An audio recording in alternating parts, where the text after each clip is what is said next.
बिस्मिल्लाहिर्रहमानिर्रहीम। तो बच्चे अब हम लोगों ने आईजी के नेक्स्ट कॉन्सेप्ट्स देखने हैं जो कि चैप्टर नंबर 7 एक्सक्रीशन के हवाले से हैं। तो हम लोगों ने पढ़ लिया कि ट्रांसपोर्ट एंड एनिमल्स से रिलेटेड हमारे एक्स्ट्रा कॉन्सेप्ट्स कौन से थे।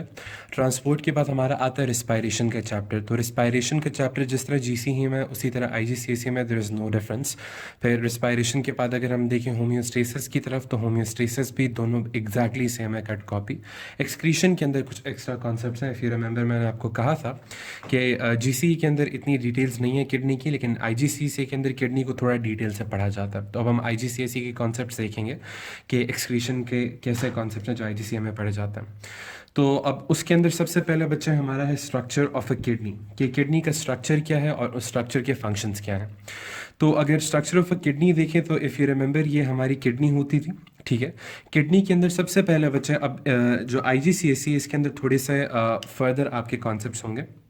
सबसे पहले आप देखो तो किडनी जो थी हमारी दो किडनीज लाया करती थी लोअर एब्डोमेन में। फिर हर किडनी को जो टूवर्ड्स द किडनी जाती थी ब्लड वेसल, उसको हम लोग इफ़ यू रिमेंबर तो हम कहते थे उसको रीनल आर्टरी। क्या कहते थे? Renal artery. तो हमारी जो टूवर्ड्स द किडनी जाती है उसको हम लोग कहते होते हैं renal artery. Renal artery towards the kidney जाती है, वो किडनी को ऑक्सीजनेटेड ब्लड भी प्रोवाइड करती है, वो न्यूट्रिएंट्स भी प्रोवाइड करती है, और साथ में उसके अंदर वो वेस्ट मटेरियल्स भी होते हैं जो किडनी के अंदर आके फिल्टर होने होता है। उसके बाद किडनी से जो अवे लेके जाती है वो होती है renal vein. Renal vein takes the filtered blood away from the kidney. तो ये हो गई हमारी रीनल वेन। और फिर जो ब्लड फिल्टर होकर जो फिल्ट्रेट होता है, यानी जो भी आपके एक्सक्रीटरी वेस्ट प्रोडक्ट्स होते हैं वो जाते हैं नीचे टूवर्ड्स द ब्लैडर, और ब्लैडर की तरफ लेके जाने वाला जो पाइप होता था इफ यू रिमेंबर तो उसे कहते थे यूरेटर।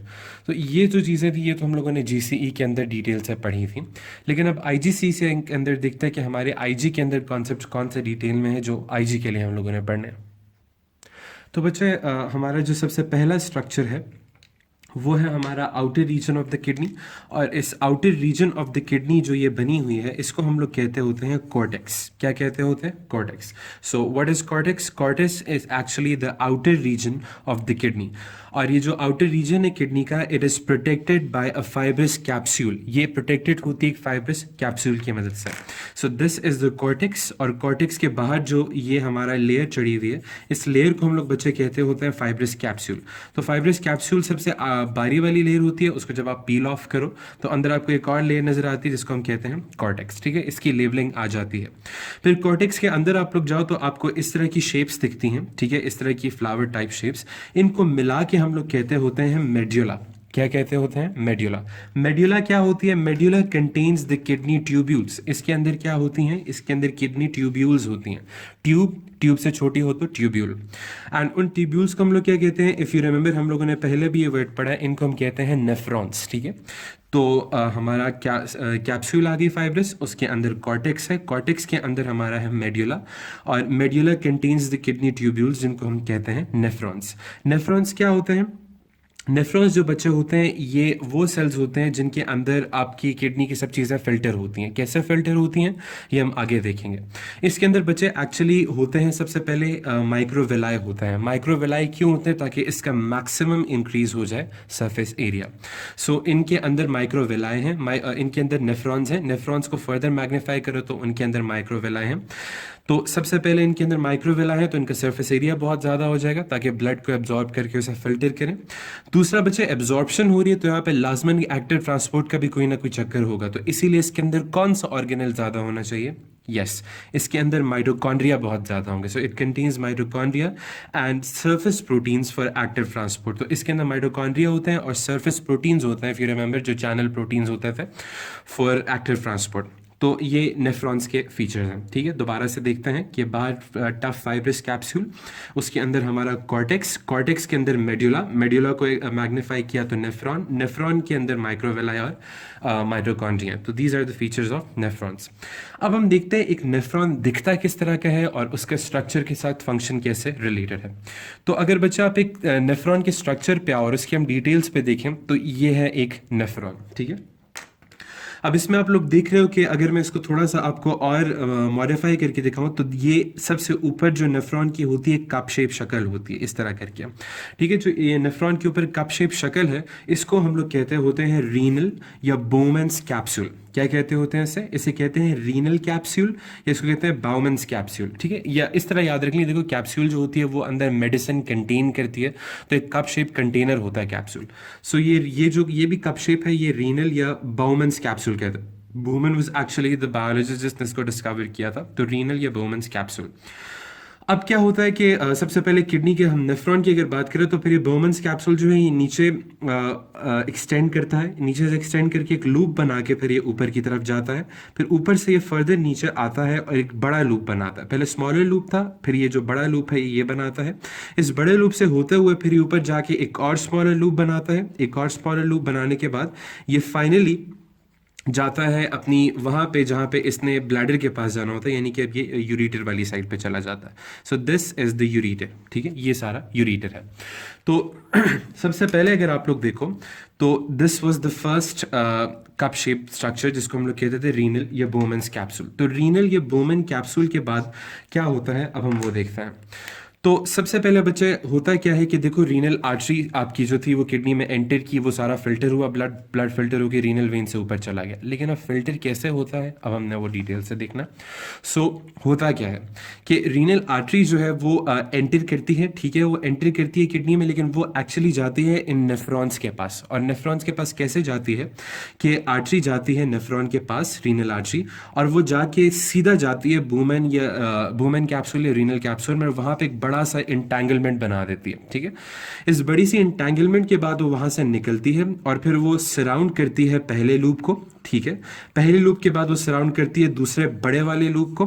जब वो बड़े वाले लूप को सराउंड कर लेती है फिर वो जाती है सेकेंड वाले लूप के पास, और सेकेंड वाले लूप से वो गुजरते हुए वापस जाती है with the help of renal vein, बाहर निकल जाती है किडनी से, ठीक है।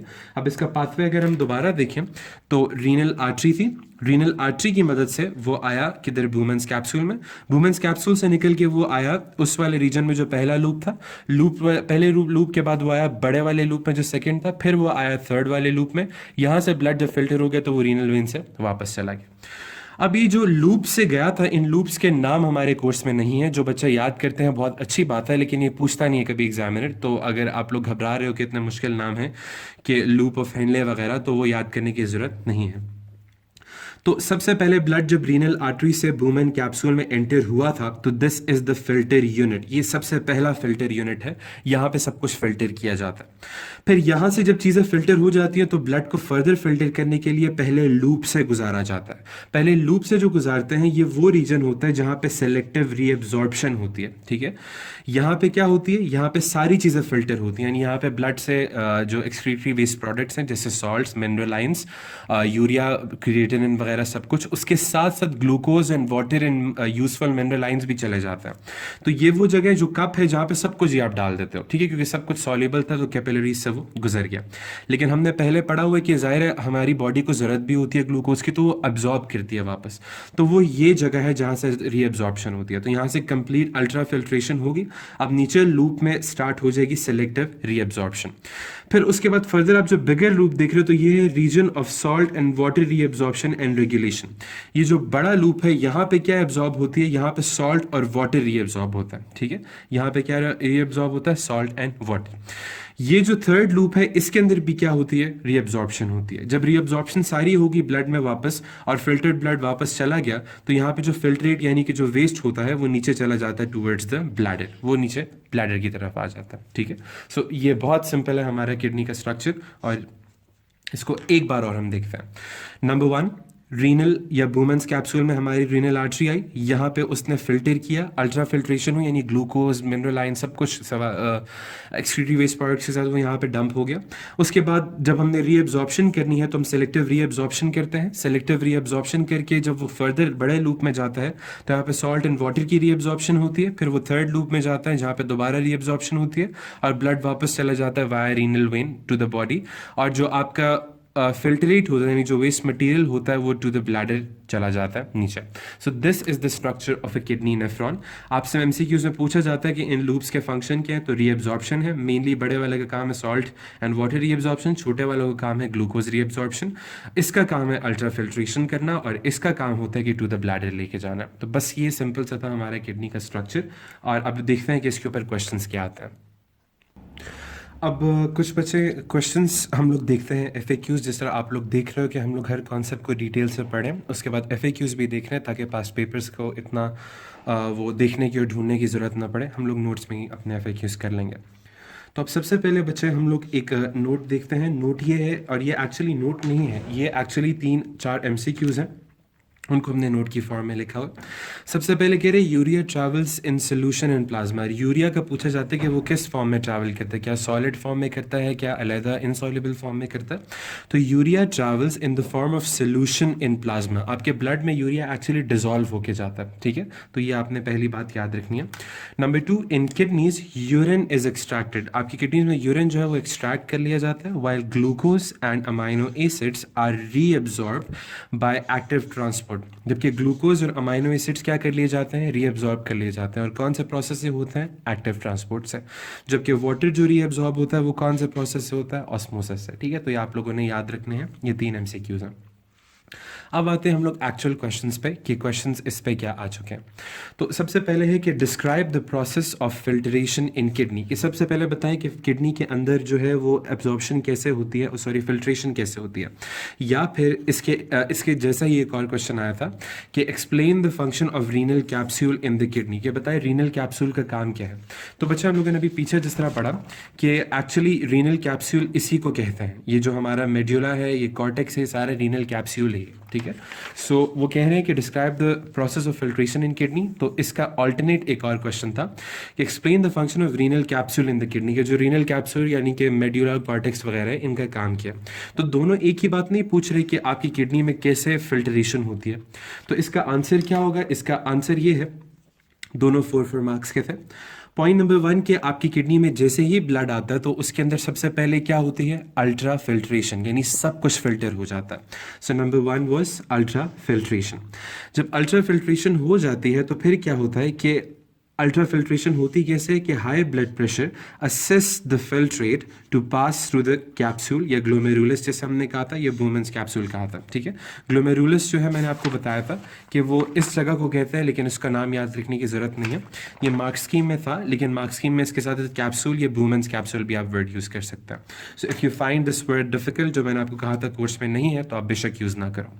तो हाई ब्लड प्रेशर जो होता है आपकी ब्लड कैपिलरीज के अंदर, it assist the filtrate to pass through the capsule या बूमेंस कैप्सूल। तो होता है क्या है कि सबसे पहले ब्लड एंटर हुआ, तो इसने यहाँ पे एंटर होकर बहुत हाई प्रेशर था, तो हाई प्रेशर की वजह से सारा फिल्ट्रेट जो है वो इधर बूमेंस कैप्सूल के अंदर एंटर कर जाएगा।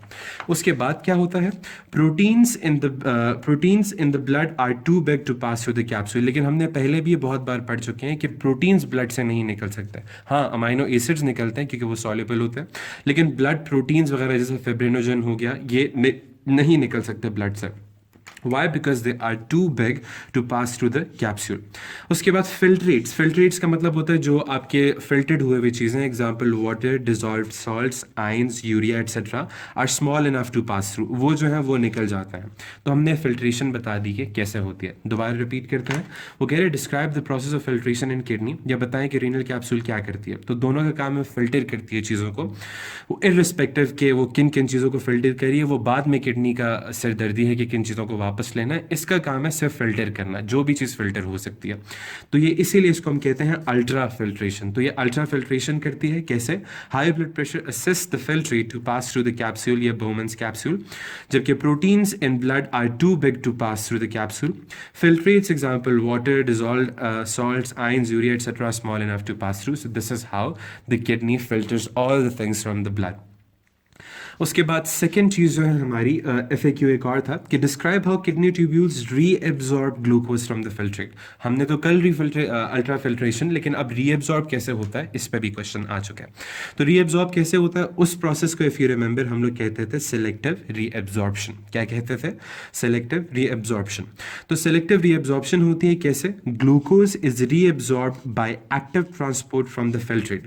ग्लूकोज को बाय एक्टिव ट्रांसपोर्ट वापस खींचा जाता है against against the concentration gradient using energy released by respiration. मज़े की बात, ये सारी चीज़ें हमने पहले पढ़ी हुई हैं. तो कैसे किडनी जो है वापस ग्लूकोज को, या अगर ग्लूकोज नहीं तो एग्जामिनर आपसे ये भी पूछ सकता है कि जो सिलेक्टिव रीअब्जॉर्प्शन है वो सॉल्ट्स की कैसे हुई है, वो आइंस की कैसे हुई है, वो अमाइनो एसिड्स की कैसे हुई है. तो इन चीज़ों की इंक्लूडिंग ग्लूकोज कैसे होती है selective reabsorption, in which they are reabsorbed by active transport from filtrate against the concentration gradient using energy released by respiration. तो ये जब भी कुछ पूछेगा कि रीअब्जॉर्प्शन कैसे होती है तो आपने ये बताना है. लेकिन वाटर की रीअब्जॉर्प्शन कैसे होती है, इफ यू रिमेंबर, वाटर का अगर वो पूछे तो हम बोलेंगे water is reabsorbed by selective reabsorption by the process of osmosis from a region of high water potential towards the region of lower water potential. उसमें ये सिंपल प्रोसेस हो जाएगा. नेक्स्ट जो बच्चे हमारा कॉन्सेप्ट है वो है describe the advantages of kidney transplant with dialysis. ये जो कॉन्सेप्ट था ये हम लोगों ने इस साल GCE में भी किया था कि डायलिसिस जो है वो याद है जब हमारी किडनी फेल हो जाती थी तो एक मशीन थी जिसके अंदर हमारा ब्लड ड्रॉ किया जाता था और उसकी मदद से हमारे हाथ में फिस्टुला नीडल लगाई जाती थी और उससे हमारा ब्लड फिल्टर होता था. तो हम लोगों ने इसके कुछ एडवांटेजेस और डिसएडवांटेजेस को कंपेयर किया था. तो वो IGCSE में बहुत ज़ोर देते हैं उस पर एग्जामिनर, तो इसलिए दोबारा हम लोग इसको रिपीट करें. तो सबसे पहले पूछ रहे हैं कि describe the advantages of kidney transplant with dialysis. इसका मतलब क्या है? इसका मतलब ये है कि बताएं कि किडनी ट्रांसप्लांट के ओवर डायलिसिस क्या एडवांटेजेस हैं, यानी कि बेहतर क्यों है किडनी ट्रांसप्लांट. तो क्यों बेहतर है? सबसे पहले नंबर 1, फ्यू डाइट रिस्ट्रिक्शंस. बहुत कम डाइट रिस्ट्रिक्शंस होती हैं. इफ़ यू रिमेंबर डायलिसिस के अंदर आपको फॉस्फोरस वाली कंपाउंड्स, आपको हाई ग्लूकोज, आपको हाई प्रोटीन नहीं खानी होती. तो इसमें फ्यू डाइट रिस्ट्रिक्शंस होती हैं. Number 2, no need for regular visits for hospital. Dialysis के लिए हर वीक ऑलमोस्ट आपको हॉस्पिटल विजिट करना होता है, लेकिन इसमें आपको रेगुलर विजिट्स की ज़रूरत नहीं पड़ती. नंबर 3, लेस टायर्ड या लेस हेडेक्स या less pain after surgery. Kidney में क्या होता है, किडनी ट्रांसप्लांट में there is just one time surgery, उसके बाद ख़त्म हो जाता है. लेकिन डायलिसिस में रोज़ाना पियर्सिंग, रोज़ाना आपके बाजू में वो पेन लगाई जाती है, तो इसीलिए हेडेक्स, टायर्ड या लेथार्जी, ये सब चीज़ें आपको रोज़ाना तकरीबन फेस करनी पड़ती है. लास्ट चीज़, नो नीडल्स या फिस्टुला परमानेंटली इन आर्म. डायलिसिस में क्या होता है, आपके आर्म के अंदर इफ़ यू रिमेंबर तो फिस्टुला लगाया जाता था, लेकिन यहाँ पे आपका फिस्टुला नहीं लगता, यहाँ पे सिंपल एक किडनी ट्रांसप्लांट की जाती है. तो ये किडनी ट्रांसप्लांट के फ़ायदे हैं ओवर डायलिसिस. लेकिन अब ज़ाहिर है कुछ डाउनफॉल भी होगा इसका. So describe disadvantages of kidney transplant compare with dialysis. तो अब बताएं कि डिसएडवांटेजेस क्या हैं किडनी ट्रांसप्लांट के compare with dialysis. In other words आप ये कह लें कि डायलिसिस के फ़ायदे क्या हैं इन when compared to kidney transplant. सबसे पहले ये कि किडनी ट्रांसप्लांट में आपको चाहिए होता है इम्यूनोसप्रेसिव ड्रग्स. क्या चाहिए होता है? Immunosuppressive drugs. If you remember तो किडनी हमारी फॉरेन एजेंट थी बॉडी के लिम्फोसाइट्स के अंदर, जो एंटीबॉडीज़ हैं वो उसे अटैक कर सकता है. तो इसीलिए बॉडी अपने आप को बचाने के लिए मतलब बॉडी अपने आप को बचाने के लिए किडनी को ख़राब कर सकती है. तो इसीलिए आप इम्यूनोसप्रेसिव ड्रग्स लेते हो ताकि वो सप्रेस हो जाए. तो इन इम्यूनोसप्रेसिव ड्रग्स आपको किडनी ट्रांसप्लांट में देने पड़ेंगे. फिर risk of infection after operation. Infection का बहुत खतरा होता है किडनी ट्रांसप्लांट के एंड पे. रिजेक्शन ऑफ किडनी हुई ऊपर इम्यूनोसप्रेसिव ड्रग हमने इस तरह पढ़ा कि आपकी बॉडी बहुत लाइकली है कि वो किडनी को रिजेक्ट कर दे. लास्ट चीज़, difficult to find comparable donor. एक कंपैरेबल डोनर फाइंड करना बहुत मुश्किल है. कंपैरेबल डोनर का मतलब है जिसका आपकी बॉडी के साथ प्रॉपर मैच हो जाए. तो ये सारे डिसएडवांटेजेस हैं of kidney transplant when compare with dialysis. तो यहाँ पे हमारा एक्सक्रीशन के चैप्टर के एक्स्ट्रा कॉन्सेप्ट ख़त्म होता है. नेक्स्ट अब हम लोग देखते हैं नर्वस सिस्टम के एक्स्ट्रा कॉन्सेप्ट्स क्या हैं. तो बच्चे हमारा जो नेक्स्ट चैप्टर था ट्रांसपोर्ट एंड मैमल्स के बाद एक्सक्रीशन के बाद हमारा जो नेक्स्ट चैप्टर था वो था नर्वस सिस्टम. नर्वस सिस्टम से रिलेटेड जो हमारे एक्स्ट्रा कॉन्सेप्ट्स है अब हम उनकी तरफ ज़रा नज़र डालेंगे. उसमें सबसे पहले बच्चे आप लोगों ने देखा था कि हमारा जो बॉडी है उसके अंदर हमारे नर्वस इम्पल्सेस ट्रैवल करते हैं. लेकिन नर्व इम्पल्सेस जो हमने पढ़ा था कि वो इलेक्ट्रिकल होता है, ठीक है. लेकिन इलेक्ट्रिकल तो होता है, लेकिन हर जो न्यूरॉन होती थी इफ़ यू रिमेंबर उसके एंड पे एक एंडिंग होती थी, फिर वो दूसरी एंडिंग स्टार्ट होती थी दूसरी न्यूरॉन की और इनके बीच में एक गैप होता था. इस गैप को बच्चे अब हम लोग कहते हैं साइनेप्टिक क्लेफ्ट. इसको हम क्या कहते हैं? Synaptic cleft. साइनेप्स किसे कहते हैं? साइनेप्स कहते हैं इस गैप के अंदर जो लिंक इनके बीच में फॉर्म हुआ है, इसको हम लोग कहते हैं साइनेप्स. तो अब होता क्या है कि जो इलेक्ट्रिकल इम्पल्सेस आती थी वो इफ़ यू रिमेंबर तो किस में कन्वर्ट होती थी? केमिकल इम्पल्सेस में, और केमिकल इम्पल्सेस फिर दूसरा न्यूरॉन एब्जॉर्ब करता था, फिर उसको वो वापस किस में कन्वर्ट करता था, इलेक्ट्रिकल इम्पल्सेस में, और वो आगे ट्रैवल करती थी। So electrical, chemical, electrical, again इस तरह ये सारी आगे ट्रैवल करती है, और इसको हम लोग कहते हैं साइनेप्टिक क्लेफ्ट जो बीच में था। और इस केमिकल को इफ यू रिमेंबर तो हम लोग क्या कहते थे, उसको हम लोग कहते होते थे न्यूरोट्रांसमीटर। आईजीसीसी में एक्चुअली इसकी डिटेल्स है कि कैसे वो केमिकल में कन्वर्ट हुआ और कैसे वो दूसरे न्यूरॉन को मिला। तो अब हम इसको अगर इस इन्वर्ट करके बड़ा करके देखें तो कुछ ये इस तरह के जो दो हमें पार्ट्स दिख रहे थे उनको अगर आप बहुत मैग्नीफाई करो तो वो कुछ इस तरह के दिखते हैं। इसमें सबसे पहले स्ट्रक्चर्स को समझते हैं। तो ये वही दो साइनेप्टिक एंडिंग्स हैं, इनके बीच में जो ये गैप है इसको हम लोग कहते हैं synaptic cleft. This is the synaptic cleft, यानी कि gap between the two neurons. और जो ये हमारा पहला न्यूरॉन है इसके अंदर ये जो हमें नजर आ रहे हैं ये क्या है, माइटोकॉन्ड्रिया है। And if you remember mitochondria क्या करते हैं, they release energy during respiration. अब होता क्या है, सबसे पहले इलेक्ट्रिकल इम्पल्सेस आए, लेकिन जैसे ही इलेक्ट्रिकल इम्पल्सेस बिल्कुल कॉर्नर पे पहुंचे तो उनको तो पता लगा कि आगे तो ख़त्म हो गया, एक डेड एंड है, तो यहाँ से तो इलेक्ट्रिसिटी जंप करके गुजर नहीं सकती, तो फिर यहाँ पे उनको केमिकल में कन्वर्ट करना पड़ेगा। तो केमिकल में कन्वर्ट करने के लिए वो एक्चुअली करते क्या हैं, वो एक्चुअली ये करते हैं कि with the help of mitochondria वो इन इलेक्ट्रिकल सिग्नल्स को कन्वर्ट करते हैं केमिकल में, यानी कि एनर्जी की मदद से वो केमिकल इलेक्ट्रिकल कन्वर्ट करें केमिकल में। तो यानी कि अब जो मैसेज जितना भी था वो केमिकल की सूरत में। लेकिन अब क्वेश्चन ये है कि अगर केमिकल है तो फिर सारा इधर उधर फैलने शुरू हो जाएगा, तो अब उसको एक जगह पे कन्फाइंड क्लोज प्रोटेक्ट करना है। तो इफ़ यू रिमेंबर अभी हमने पढ़ा कुछ लेक्चर्स में पीछे कि हमारी सेल्स में कौन से ऐसे स्ट्रक्चर्स होते हैं जो सेफली मैन्युफैक्चर्ड चीज़ों को सेल की एक से दूसरी जगह लेके जाते हैं, वो होते हैं वेसिकल्स। तो आपके जो केमिकल मैसेंजर्स हैं जिनको हम न्यूरोट्रांसमीटर्स कहते हैं, वो वेसिकल्स की मदद से जो सैक्स होते हैं उनके अंदर वो बिल्कुल एज पे लाए जाते हैं। तो यहाँ से जो इलेक्ट्रिकल सिग्नल्स थे with the help of mitochondria वो केमिकल में कन्वर्ट हुए, केमिकल की पैकेजिंग की गई और पैकेजिंग बिल्कुल एजेस पे लाई गई। So vesicles which are sacs in which neurotransmitters are transported to the cell membrane. तो सेल मेम्ब्रेन तक इनको लाया जाता है। जैसे ही सेल मेम्ब्रेन तक वो पहुंचते हैं तो यहाँ पे बैग्स खुल जाते हैं और इनके अंदर से ये रेड रेड जो मैंने दिखाया है न्यूरोट्रांसमीटर्स ये निकाल दिए जाते हैं। अब ये न्यूरोट्रांसमीटर जो है ये इस गैप यानी साइनेप्टिक क्लेफ्ट से गुजर के जाते हैं सामने वाले न्यूरॉन के पास। तो ये पिछला न्यूरॉन से सामने वाले के पास गए, लेकिन अब ये उसके पास जाएंगे, बट उसके पास जाएंगे तो उससे बाइंड कैसे करेंगे, एक्चुअली उसकी सरफेस पे लगे होते हैं रिसेप्टर्स। क्या लगे होते हैं, receptors. Receptors are the molecules to which neurotransmitters bind. ये वो मॉलिक्यूल्स होते हैं जिनसे न्यूरोट्रांसमीटर्स बाइंड करते हैं। तो न्यूरोट्रांसमीटर्स आते हैं और वो इन रिसेप्टर्स से बाइंड करते हैं और फिर वो एब्जॉर्ब होकर नीचे आ जाता है। एंड व्हाट आर न्यूरोट्रांसमीटर्स, हमने पहले ही पढ़ा कि neurotransmitters are the chemicals that transmit signals from one neuron to the other. तो अब दोबारा रिपीट करके देखते हैं कि हमारा इलेक्ट्रिकल सिग्नल आया, electrical signal with the help of mitochondria convert हुआ केमिकल में। केमिकल सिग्नल्स किनको कहते हैं, न्यूरोट्रांसमीटर्स को। उन केमिकल्स को हमने पैकेट्स में बंद किया जिनको वेसिकल्स कहते हैं। Vesicles came to the edge of the cell membranes, वहाँ पे उन्होंने न्यूरोट्रांसमीटर्स को रिलीज किया। वहाँ से वो आए सीधा रिसेप्टर्स के पास, रिसेप्टर्स के साथ वो बाइंड हुए और रिसेप्टर्स ने उनको दूसरे न्यूरॉन में एब्जॉर्ब कर लिया। तो इस तरह फिर वापस वहाँ से कन्वर्ट होता है इलेक्ट्रिसिटी में और ट्रैवल करता है, और ये काम विद इन सेकेंड्स होता है। तो इस तरह हमारा साइनेप्स जो है वो काम करता है। तो बच्चे नेक्स्ट क्वेश्चन है कि a neuron is a type of specialised animal cell, कि एक न्यूरॉन जो होता है एक स्पेशलाइज्ड एनिमल सेल होता है। स्पेशलाइज्ड का मतलब क्या होता है कि वो डेवलप हुआ होता है। Part A of the question के neurons are developed from unspecialised cells, के पहले बाद में तो स्पेशलाइज हो जाते हैं लेकिन पहले वो अनस्पेशलाइज्ड सेल्स से बनते हैं। State the name of the unspecialised cells. तो वो कौन से ऐसे अनस्पेशलाइज्ड सेल्स हैं जिनसे न्यूरॉन्स बनते हैं। इफ़ यू रिमेंबर तो ये हमने कॉन्सेप्ट पहले भी पढ़ा था कि कोई भी बॉडी में सेल है वो पहले एक टिपिकल सेल होता है, उसके बाद वो स्पेशलाइज करता है, यानी उसके बाद वो चेंज होता है ब्रेन सेल में, रेड ब्लड सेल में। तो हमेशा आप आईजी वाले बच्चे याद रखिएगा कि उन अनस्पेशलाइज सेल्स को हम लोग कहते हैं स्टेम सेल्स। क्या कहते हैं, स्टेम सेल्स। स्टेम से ही देखिए बाकी चीज़ें ग्रो करती हैं। तो stem cell is the basic cell, वो अनस्पेशलाइज स्टेम सेल बाद में बाकी सेल्स में कन्वर्ट होता है। सो पार्ट ए का आंसर ये है। पार्ट बी है कि suggest why most neurons are very long. बताएं कि बहुत से न्यूरॉन्स इतने लॉन्ग क्यों होते हैं। फिर रिमेंबर तुम्हारी टांग से स्टार्ट होके स्पाइनल कॉर्ड तक जाता है, मतलब इतने बड़े बड़े न्यूरॉन्स भी होते हैं।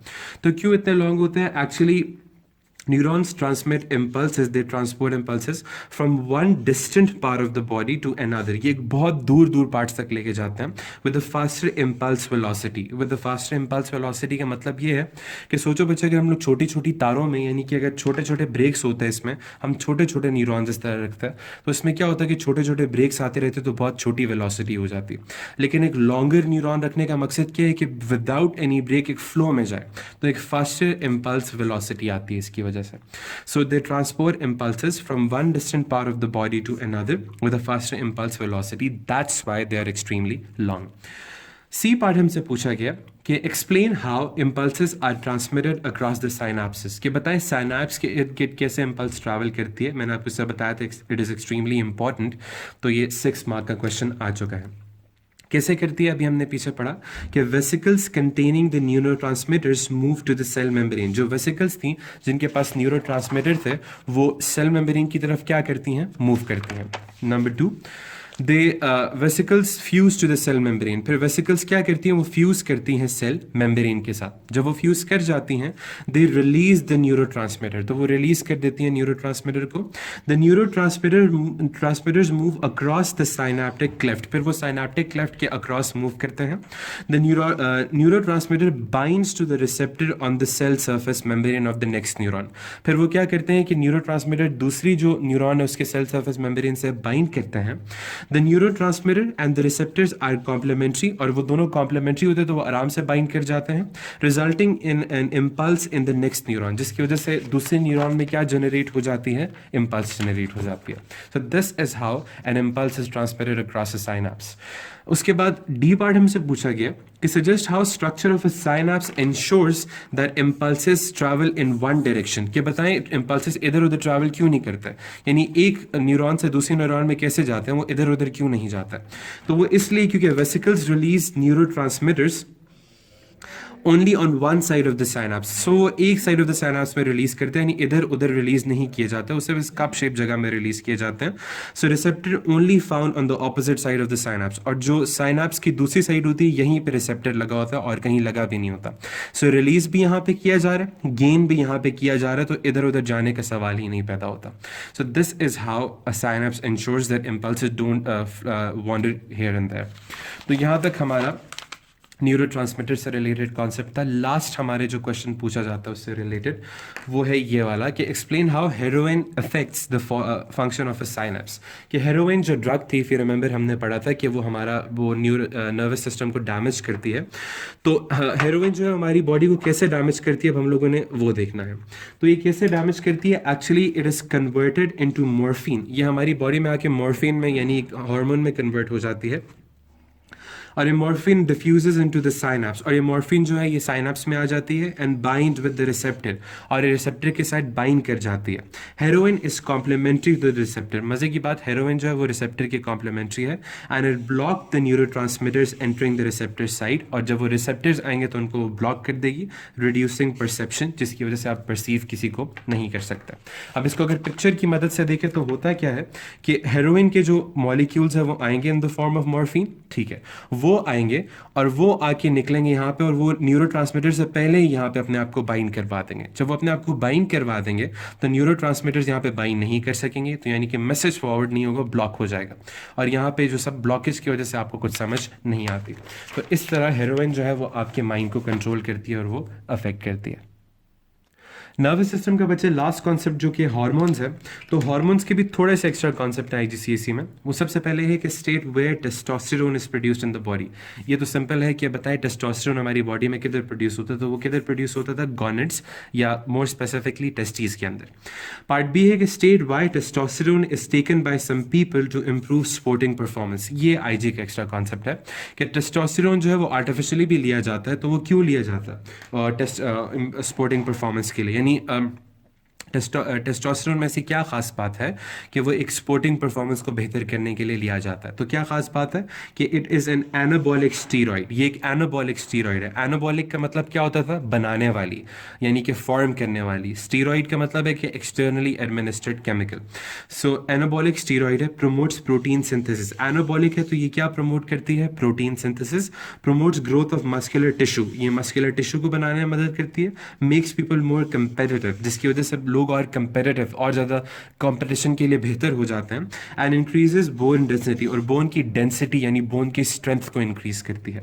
तो टेस्टोस्टेरोन के ये फ़ायदे हैं, इसी वजह से टेस्टोस्टेरोन ली जाती है। तो यहाँ तक हमारा बच्चा concepts of IGCSE pertaining to the excretion and the nervous system ख़त्म होते हैं। अब आगे हम लोग देखेंगे रिप्रोडक्शन एंड जेनेटिक्स से रिलेटेड।